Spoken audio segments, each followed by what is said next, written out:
จวดจาดขนาดสร้างสองสร้างนี่ทางนี้เรียบร้อยเนาะวันทองเนาะโอ้งามงามเฮ็ดถ่ายให้พ่อกับแม่เบิ่งก่อนมุมไกลพี่น้องเอ้ยเฮือนซานมีตู้ค้ำเนาะยังลบข้างพี่น้องเอ้ยลบข้างเพิ่นก็บ่ทันใส่นี่ลบมีอาชีพติดโตแหละพี่น้องเอ้ยดอกคนเฮาคนแถวนี้ก็มีกำลังใจอยู่คือสิบ่เมื่อยดอกเนาะกำลังใจเต็มร้อยอยู่แล้ว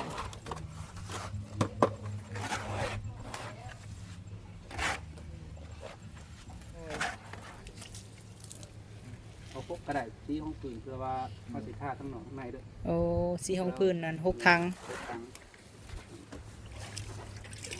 แต่สีจริงก็เอาพวกยามมือแรงจากที่ถามแม่เพิ่นเนาะว่าเพิ่นเอาสีได้ กินกับไก่ต้มเสือเจ้าเนี่ยตอนทำงาน ลองตูนหน้าตาสดใสเนาะไม่เท่าเนาะหน้าตายิ้มแย้มแจ่มใสน้ำมันรถเบิดบ่กี่ตุนโอ้ว่าแล้วเนาะทานกับฮากะเพราพี่น้องเอ้ยพอพามีจะเอาเงินให้ใช้น้ำมันรถเด้อผู้หา10,000คือว่าเอ้ยนาเราใครแหน่กับใครย้อนอันคริสเตียนเนาะไม่เท่าเนาะโดยเจ้าก็ไปบ่ล่ะ3 คนกับ150,000บ่ป้าพี่น้องเอ้ยโดยอาจิให้จะใส่น้ำมันรถเด้อล่ะเด้อโดยเฮ็ดจังไดเอาน้ำอ้ายก่อนโดยใส่น้ำมันรถเด้อเงินอ้ายพามีรถนี่2 เทื่อเนาะใส่น้ำมันเนาะเทื่อที่3ตัวนี้แม่นโจกไปทางไหนไม่ไปแม่นจำได้อยู่พี่น้องไอ้ตั้งแต่มื้อซื้อรถมื้อที่2กะเอาเงินให้มื้อนั้นมื้อที่3ก็มื้อนี้แหละพี่น้อง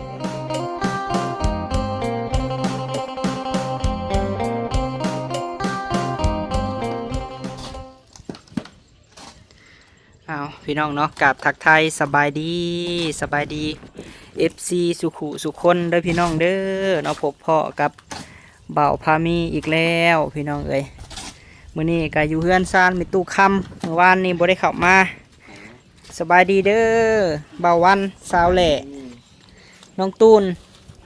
สบายดีล่ะบ่จะมั่มกับมามื้อนี้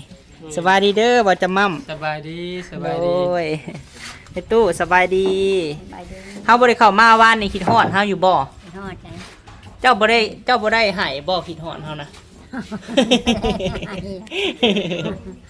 เออมีมาบ่มีแม่นบ่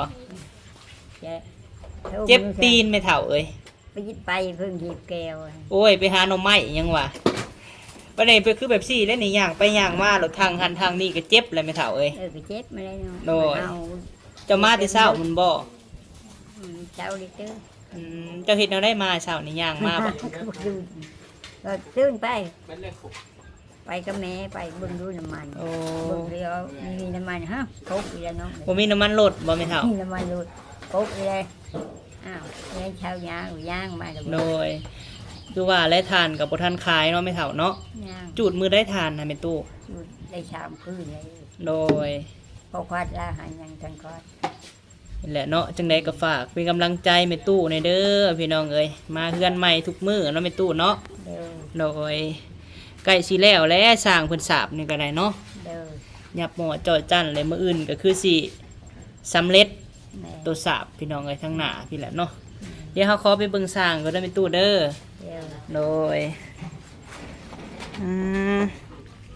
ทั้งพี่ก็ฝากให้กำลังใจในเด้อพ่อโตโน่พี่น้องเอ้ยบ่าวจำม่ำชาแนลน้องผู้วงสาวลาวโดยนางเอกของบ่าววัน FC ว่าบ่ให้เอิ้นเด้อทองหั่นเด้อเพราะว่าแม่เจ้าก็ซื้อทองแล้วทองวันทองนี่ขายคือคนตะกี้ได้ที่ว่ามีอันผู้บ่าวหลายๆคนหั่นเด้วันทองและ FC เพิ่นบ่ให้เอิ้นวันเพิ่นว่าบ่ให้เอิ้นทองเด้อ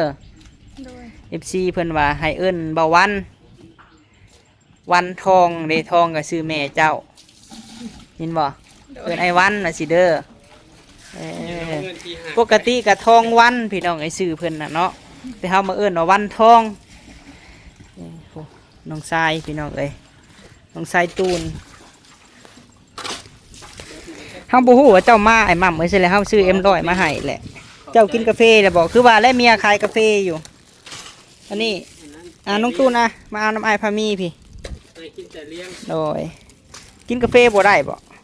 นั่นล่ะเจ้าแบ่งให้สร้าง2คนนำเด้อแล้วก็เจ้าให้ไปตู้นำเด้อไปตู้ในนมก็ได้น้าบ่าวซื้อมาฝากเจ้าซอยสร้างเพิ่นยังแหน่มื้อนี้บอกอ้ายมึงดูหั่นล่ะยังบ่ได้ซอยหยัง ใส่หิว อื ปูน มเจ้ามาได้ซอยสร้างเพิ่นเด้อซอยสร้างหิวปูนหิวหยังก็ได้เอาให้เป็นตู้น้ำป้าเนาะลุยข้างนี้พี่น้องเอ้ยงามงามจวดจาดขนาดสร้าง2สร้างนี่ เอาไปเด้อซื้อให้ เท่านี้แหละ ว่ามีบ่ โดยสบายดีเด้อไอเปลี่ยนเด้อ ปัดงายดี โดย ซึ่งกินหลอกเรียบร้อย เสียงโชคมึงดูหาจังว่าได้400 ล้าน800 ล้านบ่จัก รถนะบ่ได้ ฮะบ่ได้ซ้ำ นี่นะนี่โอ้เดี๋ยวไปรถ ทางนี้เรียบร้อยเนาะวันทองเนาะเบาวันพี่น้องเอ้ยโอ้งามงามเพิ่นเฮ็ดละเอียดได้พี่น้องเอ้ยเบิ่งเนาะเฮ็ดถ่ายให้พ่อกับแม่เบิ่งก่อนอันนี้แมนมุมไกลพี่น้องเอ้ยเฮือนซานไม่ตู้ค้ำเนาะยังลบข้างพี่น้องเอ้ยลบข้างเพิ่นก็บ่ทันใส่นี่ลบข้างนั่นข้างนี่เนาะเพราะว่าสร้างใหญ่เพิ่นบ่ทันใส่ตอนนั้นพี่น้องเอ้ยเนี่ยเพิ่นก็เฮ็ดงามอยู่พี่น้องเอ้ยนี่เบิ่งจากอันห้อยเพิ่นมันก็เนียนคักพี่น้องเอ้ยว่าเพิ่นปั้นได้เนาะปั้นฟองได้ลงฟองได้มันก็ละเอียดงาม2คนพี่น้องเอ้ยแล้วก็เบาจะมั่มมาซอยแน่เอาแต่เช้ามันบ่ไอเปลี่ยน นี่ สามารถหากินได้เด้2อันลุงกับหลานนี่เนาะวันทองเนาะมีอาชีพติดโตแหละพี่น้องเอ้ย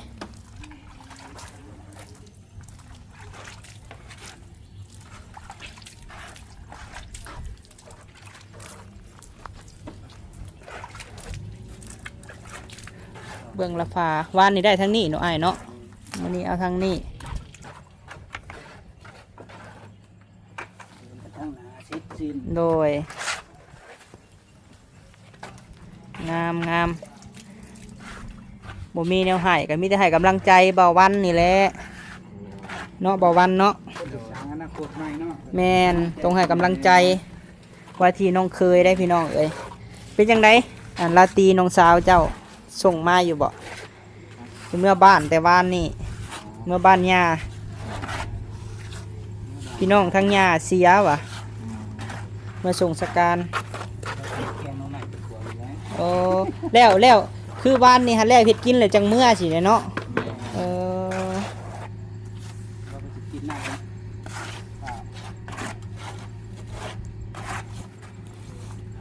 ใครเนี่ยดอกคนเฮาคนที่อันนี้ก็มีกำลังใจอยู่คือสิบ่เมื่อยดอกเนาะ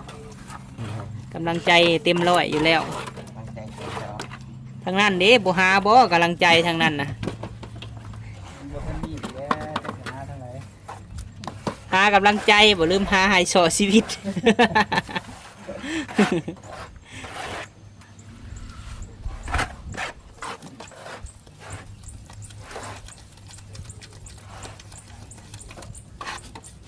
เฮาบ่มีแนวสั่งเนาะวันทองเนาะบ่มีแนวสั่งเพิ่มเนาะมีแต่ว่าคนไปจ่ายค่าปูนแล้วเมื่อวานนี้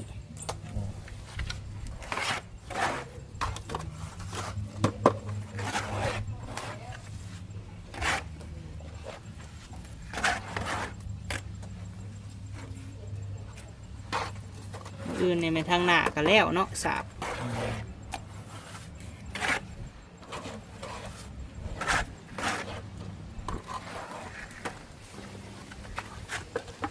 ไอ้ทั้งแม่บิ่งเพิ่นถามเฮาว่าสีนี่ประมาณจักถังเพิ่นว่าโดย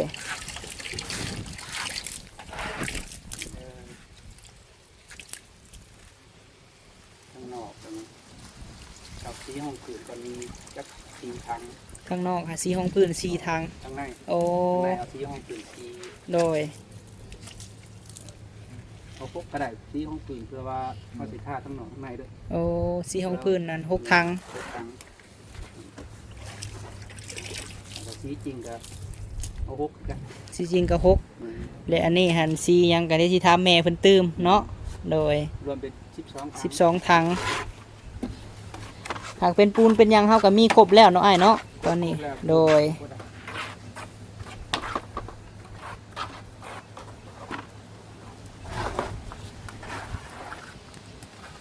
แต่เฮาต้องเข้าบ้านก่อนแล้วแม่นบ่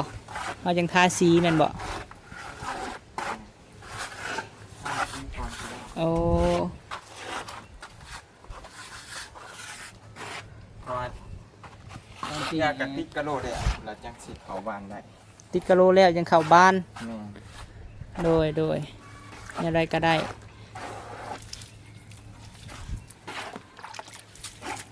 ได้สีเกินก็ได้จนเข้าบ้านมันจังบ่เปื่อย โดย ยาวท่า ติกกระโหลกเขาบ้าน ปกติอยู่ปากเซ่บนเจ้าเห็ดพุ่นน่ะแพงบ่ซีน่ะอ้ายทางหนึง ด้านใต้อยู่ ล้านปลายพุ่นแหล้วเนาะ แม่น สีห้องพื้น ภายนอกภายในนี่ใส่น้ำกันได้แม่นบ่ แม่นบ่ต่างก็เด้อเว้ย ต่างเลยเนาะเขาสิทำว่าสีภายในกับภายนอกแม่นบ่ ทางนอกน่ะ3ทางใน3 แม่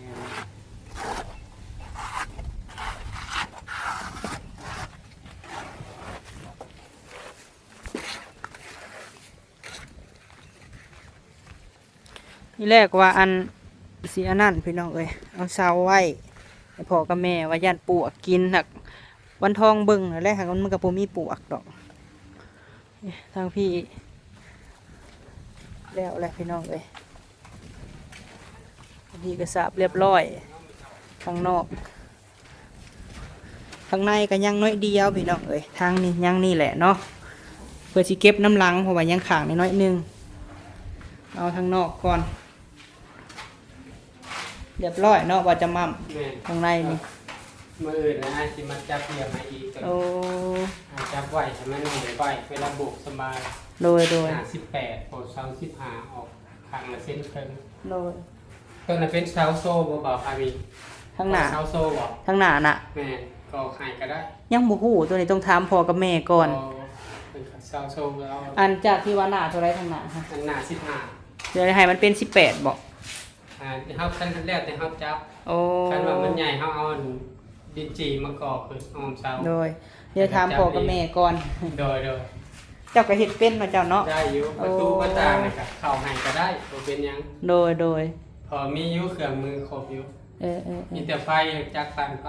คือเฮากบทีเดียวเลยแล้วเฮามาสอดใส่บรรพับ อืม น้ำหลังเฮาตอกไม้ โดย ตอกไม้นะพะยอมขีด โดย ทาสีแล้วเฮาจึงเปิดเข้าเลย คือว่าทางในนี่เพิ่นสาบแล้วเนาะยังแต่เจ้าสิแต่งเหลี่ยมเสาให้แม่นบ่ จับเรียงให้ โอ้ย เพิ่น จับเหลี่ยมให้ จึงแบบจึงฉาบสบาย โดย แบบเวลาเป็นในโถงข้างในแล้วจะเอามาเก็บเรียงขอบเสาขอบหยังข้างใน โดย กับปูกระเบื้องในสร้างใหญ่เพิ่นปูบ่ทันแล้วพี่น้องเอ้ยเป็นฝ้าวเมื่ออันบุญทรงเฮือก่อน ยังอันทางในนี่เนาะปูกระเบื้องกะโลพี่น้องเอ้ยให้สร้างว่าต้องสาบก่อนสาบแล้วก็จังปูกระเบื้องเนาะพี่น้องเนาะทำแล้วสีเพิ่นว่าอันสีห้องพื้นและทางนอก3ทางทางใน3แล้วก็สีแท้นะ6ทางพี่น้องเอ้ยและนอกใน ใช่อกทางเลยหรอ แม่น สีท้ายจักล้ำแบบ จากแรกสร้างวันละ6ทาง สร้างบาจะมั่มเคยทาเงินน่องนะเป็นสีน้ำมัน เบาะ สีน้ำมันคือเศษออกได้ทาง 2,000ขั้นเอาสีธรรมดานี่ขั้นท่าลีครับ ห้องพื้นใส่อยู่บ่ห้องพื้น ห้ จ้ะ องพื้น ใส่รอบเดียวก็ได้ รอบ2ขั้นเจอสิท่าลายล้ำมันหนาเลยมันเกาะ เบาะ มันเกาะเลยคือกันกับมันประตูหัวเลยอย่างขั้นเอาทาไปเรื่อยๆเลยมันเกาะจ สมมุติเจ้าไหลทาไปผู้หนึ่งไหลทาสีออกพื้นออกเมื่อรอทาสีให้มันดูดจังหน่อยประมาณ1 ชั่วโมงหรือ2 ชั่วโมงสามารถทาสีแท้ได้เลย โดยคือแล้วเลยภายในมือเดียวนี่เสร็จเลย คือขอบวงกลมนี่เป็นสีน้ำมัน โดย ผสมกับน้ำมันเอาคัดกระดาษทราย อันนี้ คัด ต้องคัดก่อนแต่ยังทาสีอัน สีน้ำมัน สีน้ำมัน มันแล้วแต่เจ้าจะเอา สีไหม้ฮะเนาะ สีไหม้ สี ผสมกับน้ำมัน เอา เป็นอยู่ขอบสีขาวบอหรือว่าสีตำหมูบอสีแดงซ้ำบอแล้วแต่ เจ้าก็ทาได้เนาะ แม่ อื ครับ มทาขอบบาน ขอบวงกบพี่น้องเอ้ยเพราะว่าใส่อัน ตู้ก่อนกับสีอุ่น แมน ก่อนสีหนาวดิ ใกล้ได้นี่เนาะเริ่ม เนี่ย ฝนตกอะไรพี่น้องเอ้ยยับมอจอจันอยู่เพื่อนกับบ่ได้เฮ็ดเวียกหยังบ่จันนะ กระบอก อืม มีแต่ทอดมัน ทอดมัน เตรียไปส่งโตโน่โรงเรียนจากเครื่องให้สาวรายใหญ่กับโตโน่เลยครับ ทอดมันขายน้ำเมียเนาะให้เมียขาย แม่ เมียก็ขายกาแฟนมขายน้ำบ่ แม่นพอได้จุนเจือ โดย พอได้ค่าน้ำมันรถมาซอยไม่เท่าเลยอยากให้เพิ่นได้ โดย ก็ดีใจ แม่นก็ฝากติดตามช่องเพิ่นแหน่ขึ้นอยู่บ่อันคนติดตามน่ะ ก็ขึ้นอยู่ได้บ่าวพามีแซ่ให้ก็ขอบใจหลาย โดย ๆเงินก็ขึ้นอยู่เทื่อละ 2-3 ดอลคิดหนึงก็ โดย ก็ดีใจแล้วสำนี้ แม่น อัน แม่น เปรียบเงินลาวก็70ปลายพันนี่เด้ แม่นโอ้เพิ่นเอาหลักไฟมาเลยเนาะเป็น โดย แต่ละล็อกหน้าเฮือนนี่ใช้มาฮอดได้บ่หน้าเฮือนนั่น เพิ่นเริ่มย้าย เด้พี่น้องเอ้ยมาฮอดหน้าเฮือนไม่บิ่งแล้วเนาะอีกประมาณนี่แหละเดือน11เดือน12นี่แหละพี่น้องเอ้ยเพราะว่าเพิ่นกำลังย้ายหลักแล้วเพิ่นสิแล่นสายไฟเอาคือว่าทางในเรียบร้อยพี่น้องเอ้ยยามมื้อแรงจังสิถามแม่เพิ่นเนาะว่าเพิ่นเอาสีใดพี่น้องเอ้ย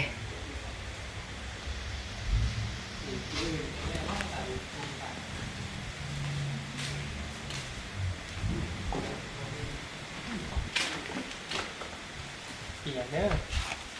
ว่าคนมาเห็นก่อน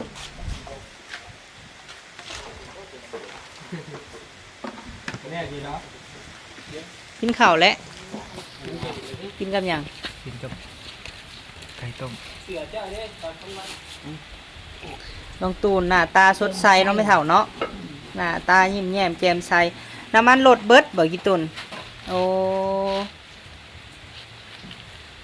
ว่าแล้วเนาะทานกับฮากะเพราพี่น้องเอ้ยพอพามีจะเอาเงินให้ใช้น้ำมันลดเด้อนี่แหละพี่น้องเอ้ยสิให้น้องตูนก่อนบ่ได้ให้เพิ่นใช้น้ำมันลดแบ่งกันไม่เท่าเอ้ยเจ้ากับไปโบสถ์กับเงินก็ต้องได้จ้างรถไปบ่วันทิศแม่นบ่ แม่ จ้างเท่าไรค่ะ ผู้หากิน ผู้หา10,000 ไปก็เจ้ามา คือว่าเอ้ยนาเราใครแน่กับใครย้อนอันคริสเตียนเนาะไม่เท่าเนาะโดยเจ้าก็ไปบ่ล่ะ3 คนกับ1,500,000บ่ แม่ ป้าพี่น้องเอ้ย จำต้นแสนห้า โดยอาจิให้จะใส่น้ำมันรถเด้อล่ะเด้อโดยคือจังได้เอาน้ำอ้ายก่อนโดยใส่น้ำมันรถเด้อเอาเงินอ้ายพามีไว้ใส่น้ำมันรถเที่ยวมาดินใหม่นี่แหละในตู้ก็ใส่น้ำมันรถแล้วพากันมาเด้อไม่เท่าเด้อน้องตุ่นแล้วก็ขับแข่งในเด้บัดนี่เราบุพาล่มดอกน้องตุ่นเนาะเออ แม่พี่ดินก็ให้ ไปแหวะสาวๆกินเอ้ยหน้ามาแต่หาหน่อไม้ ไปหน้าไม้บ่ม แม่นเอาบ่ได้ซื้อซอยเพิ่นซ้ำว่านี่ก็แกงหน่อไม้บ่แม่เฒ่า เป็นไม้หวาน เฮ็ดออกได้ตูนเอ้ยจังว่าไปหานี่ได้จังไอเปลี่ยนเลยได้บ่ เป็นหูมองมันออกเลย อันนี้ป่านี่บ่มีบ่ ไม่เท่าหาวัน เออได้บ่แม่เฒ่า บ่ เฮ็ดผู้ใดมีผล ใหญ่ เฮ็ดเฮานี่แหละ ชื่อเอาเหรอ เขาจะเอาให้กินข้าวแล้วจังจันนะกินข้าวเลยแกงนั่นแม่เฮ็ดนี่นะแม่เฒ่าไปแกงให้สร้างไปแม่เฒ่าไปนี่ แดงหน้าดี แล่แกงแม่นั่งเอ้ยซาเอาให้ข่อย ไหน แม่น ได้เลยสิได้สิคงตีมันเฮาป่า ให้เซาแหล่เป็นแม่ครัวแหละแกงเฮ็ดนี่ ไปในชนะไปเอาจอบเอาได้ชนะมาขายว่านี่ ปานางได้หาบหนึ่งผู้ วันนี่ ไม่หาชีพ เอาหลายเด้อ คันคุ้มเจ้าได้นะขายให้เฮาเด้อไม่เฒ่าเด้อเฮาเพิ่นบ่มีเวลาไปหา แม่ เฮาจะให้ไม่เฒ่าเฮา แม่เช้านี้เช้าเอาไปในทนาพระเจ้ามาสิซื้อเอาเราสิเอาไปแกงอยู่พูดมา วันนี้แกงหน่อไม้บ่ล่ะ ผ่านนี่แกงทำไม เอาไว้ในธงเด้อเงินมันสิเหี่ยเด้อใส่จัก70หาเต็มถังคืออ้ายใส่ของข่อยก็ได้70,000นี่ซ้ำสิครับ เป็นทิศหนึ่งบ่ได้เฮาบ่ได้ไปไกลเนาะบ่จะมั่ม แม่นนะ เต็มถังรถอันนี้ก็บ่แม่นใส่ให้แตะกี้พุ่นบ่แม่เฒ่าตั้งแต่มีรถนี่2เทื่อเนาะใส่น้ำมันเนาะ แม่นี่ เทื่อที่3ตัวนี้ แม่โจกเถอะ เขาไปทางใด ไม่ไป แม่นจำได้อยู่พี่น้องไอ้ตั้งแต่มื้อซื้อรถมื้อที่2ก็เอาเงินให้มื้อนั้นมื้อที่3ก็มื้อนี้แหละพี่น้องเอ้ยบ่ได้ค่อยออกไปบ่ล่ะเออดีแล้วบ่ไปไสก็เนาะแม่เฒ่าเนาะ เดี๋ยว รถหลายบ้านเฮาคุมื้อนี่ ลูกได้ ยา แม่นขนาดแถวมคนี่เด้อตุนเด้อไอสิบอกเด้อห่านเจตุกปิ่งเป็ดนี่จะฮู้จักแล้ววะในโค้งมคนั่นน่ะตำกันเท่าได้เทื่อเลยเนาะเห็นบ่ในประตูโค้งให้แม่เฒ่า ก็แม่น่ะแม่น่ะ ระวังเด้อกันครับออกกันเด้อรถลายได้มคก็ได้ระวังไปหันไปนี่ก็ระวังหักไปอยู่บ่หันค่าแต่จะมีรถนี่บ่ยังบ่ได้ไปเออ ฮันก็จะไปบุญเชิงไปเด้อแม่เอารถลายนั่น รถลาย ตัวขี่รถนี่ ถ้าไปบุญบรรทัดเนาะเพื่อนเจ้าแล้วเลยไอสิมานอนอยู่พี่แล้วเจ้าพาคอยไปเนี่ยเด้อเห็นบ่บุญบรรทัดนี่บอกไม่บิ่งด้วยฮะอยากเบิ่งหยังบุญบรรทัดนะอยากไปเบิ่งหยังเบิ่งข้าวพอนเออไปก็ได้อยู่ดอกมันไก่เนาะไม่เท่าเนาะ ย่างไป ได้ ก็ได้ เออขี่รถไป เดี๋ยวไอจะสอนไอไปเด้อนี่เดี๋ยวนี้เดือน11เนาะเดือน12เดือน1ไม่เท่ายังเหลือเดือนปลาย2เดือน รุ่นน่ะ บุญบรรทัด รุ่นมันทาสิ งานทาสบัดนี้ไอเปลี่ยนก็คือสิได้ลินบุญอยู่ดอกพี่น้องเอ้ย แม่ ก็เฮือนใหญ่เนาะเฮ็ดเฮือนใหญ่อีกพอดีแล้วเฮือนซานน้องตุนแล้วนี่บ่พามีสิมานอนอยู่พี่แหล้วน้องแม่เฒ่าเนาะ เดี๋ยว สิบ่ได้เที่ยวแหละมาฮะว่าสิพาแม่ตู้เฮามามื้อนั้นมื้อนี้อยู่แม่เฒ่าเอ้ย เพิ่งจะมาอยู่ แม่นมื้อนั้นมื้อนี้เรายังบ่ได้มาจักเทื่อหยังวะแล้วเบิ่งเขาขุดอันนั้นขุดต่อจ้างเขาขุดต่อไอเปลี่ยนเอ้ยต่อสั่งไผ เดี๋ยว บ่คุดแนวใดไม่เท่าเอ้ยกลางคืนมายามฝนยามลมนั่นมันล่มเลย ล้มมาแล้ว มันหักมันยาวหลายให้ไม่เท่าเอ้ย มันชูงโพด บัดทางข้างบัดไม้ไผบ้านเขาบัดทางข้างผัด น่ะ คือแบบซี่นี่คันปลูกหน่อไม้ก็บ่เป็นตาปลูกดอกพี่น้องเอ้ยเพราะว่ามันเป็นดินจัดสรรเลยจัดมันถึกดินเขาเนาะไม่เท่าเนาะ เดี๋ยว คันว่าอันเฮาอ แม่ ยู่ เท่าว่าอยู่ปุ๊อยู่ได้จากช่องก่อ หน่อไม้แอมบ่ ทำไมแจ็ค ตั จะ ด ปุ๊ ปลายเหรอ ฮะ ตัดป หา ลาย มันจัดได้มีเฮิมยาว เจ้าปลูกหั่นซื้อกิมซุ่งหั่นมาปลูกไม่เท่า มีเฮิมมันยาวได้ แต่ว่าบ่ให้มันยาวเด้อตุนเด้อบ่ให้มันยาวเกินอย่ามันทับดินหมู่แล้วเพิ่นสิเว้าเฮาอยู่เป็นดินจัดสรร แม่น่ะพอได้แกง แม่นคันว่าอันนั้นปลูกก็หาปลูกแถวแคมหัวนี่ไม่เท่า ปุ๊บปุ๊บทางนี้ โดย ทางพุ่นไปเทินเขาใบมันสิโดนคือ ให้หัวหาวแล้วก่อนเนาะจังหาหันหานี่มาปลูก เจ้าอยากปลูกหยังไม่เท่านอกจากหน่อไม้นี่ เราจะไว้เนี่ยไม่เท่าหยิบปุ๊มะม่วงได้ มะม่วง ต้นมะมีได้ชักโชงต้นพอได้กิน ซื้อมะม่วงกับมะมีที่เขาตอนกิ่งหันเนาะขายเนาะ เขาตอน 6 นั้น เดือนก็ได้กินแล้ว โดย ขนาดกล้วยเฮานั่นก็สิปลูกอยู่ไม่เท่าเอ้ยดินเฮานำเบิ่งก่อนแล้วเบิ่งเวียกทั้งนี้มันต้องวางเวียกก่อนหญ้าก็บ่ทันเสียไม่ตู้เอ้ย แม่นะ หญ้าก็บ่ทันเสีย ขี่ง่ายขี่ก่อนเดินหก โดย มันเดินหกปุ๊บเยอะใครได้ไม่โหด กล้วยเฮาไปปลูกอยู่ดินใหม่กับหมากเลย ดินเฮาตัวนั้นนะไม่เท่าเอ้ยกล้วยงาวเฮาบ่ได้จังหาปลูกเนาะ เดี๋ยว ถ้าเอาลูกกล้วยเฮาก็ได้มาปลูกแถวห้องน้ำเจ้านี่ เดี๋ยว งามคันปลูกอย่างนั้นนะแต่โกโนไม้นะเฮานำบ่อยากกันนะปานใดไม่เท่าเอ้ย พวกยาเพิ่น เฮาเห็นในเฮือนเฮานั่นเฮารถ แม่นะ จักแนวใดมันทับเพื่อน มันทำเพิ่น และน้ำเฮาก็ใส่บ่ได้เพราะว่าน้ำใบสังไพรมันคันมันตกใส่หลังคาแล้วเฮาก็ใส่บ่ได้ตูนเอ้ยอันนี้ยังบ่ไข่นี่บัดหลังจากนั้นแล้วนะเฮาสิให้สร้างเพิ่น เฮ็ดกอกน้ำกอกในให้แม่ตู้เอ้ย เดี๋ยว ต่อเข้าใส่แท่งแล้วก็ต่อมาห้องน้ำเลย เดี๋ยว เฮาเว้ากับพ่อกับแม่แล้วก็สิบ่ได้ออกไปตักเอานอกเด้อตุนเด้อใส่แท่งเพิ่นก็ว่า เปิดใส่แท่งเฮาก็สามารถใส่น้ำฝนแม่เฒ่าเอ้ยใส่น้ำฝนก็ได้เพราะว่า เดี๋ยว สิให้เขาไอเปลี่ยนเห็ดหางลินลงมาให้สามารถใส่ได้อาบได้เขาก็สิบ่ได้เสียเงินค่าไฟเรื่องน้ำเนาะไม่เท่าเนาะ เดี๋ยว น้องแหล่เจ้าสิแกงเฮ็ดบ่เอาเฮ็ดไปล้างไหมล่ะ ไปล้างได้เลยเด็ก ทานนะยังอยู่บ่แม่ตุทานเอ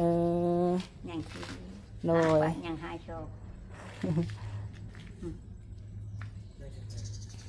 เลยอันหน้าเพิ่นก็อยู่เฮือนเนาะเบิ่งทานเบิ่งหยังแม่ตุก็คันมือฝนแห้งก็บ่มาได้ไม่เท่าเด้อ เดี๋ยว คันเวลาพลมาเด้อไอสิบอกเด้อตุนเด้อสมมุติว่าฟ้าลมฝนตกแห้งคันว่าผ้าไม่เฒ่ามาแล้วอย่าผ้าเพิ่นอยู่ใต้ต้นไม้เด้อบ้านเฮานี่ฟ้าลงใส่คนก็หลายไม่เฒ่าเอ้ย เดี๋ยว แปลว่าเพิ่นขี่รถไปแล้วเพิ่นหลบฝนอยู่ในต้นไม้ไม่เฒ่าเอ้ย แม่น่าจะ มีแต่บ่ไปเด้อล่ะเด้อคันฝนตกเลยหาส้นฝนอยู่เฮือนหรือว่าแวอยู่ตูบไผก็ได้เด้อเห็นบ่มื้อนั้นนะเฮาจนเมื่อไม่เฒ่าเอ้ย เดี๋ยว ลมแห้งๆเนาะหากเขาว่าคือสิเบิดฝนแล้วช่วงนี้ค่ะเพราะว่ามันออกพรรษาเลย ยัง ยังบ่ ลมแห้งมือในลมแห้ง ตกน้ำดอกม่วง เออ ไปจุนไปกับมือวิดน้อยหนึ่ง แม่นบ่ ได้เป็นห้องจิ้มจิ้ม อันนี้ฮะ ลมก็โดน ย่านผ้าดังบ่เอ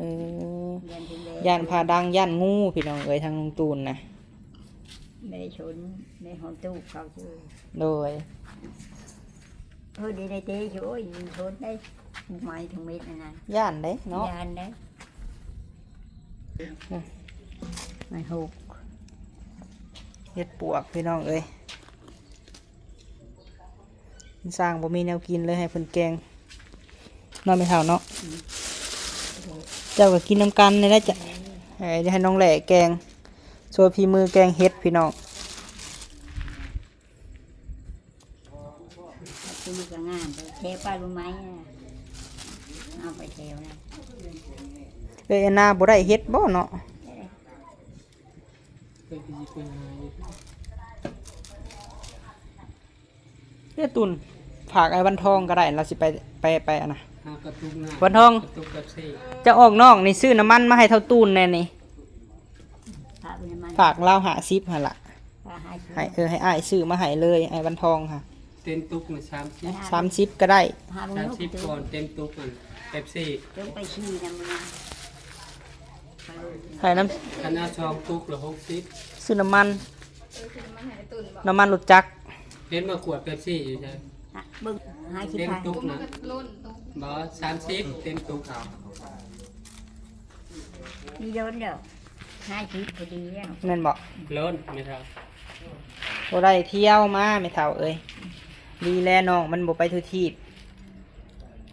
อันนี้เฮาก็ยอมรับอยู่ไม่เท่าเอ้ยบ่แม่นว่าย่องไรตูนเอ้ย เด้อ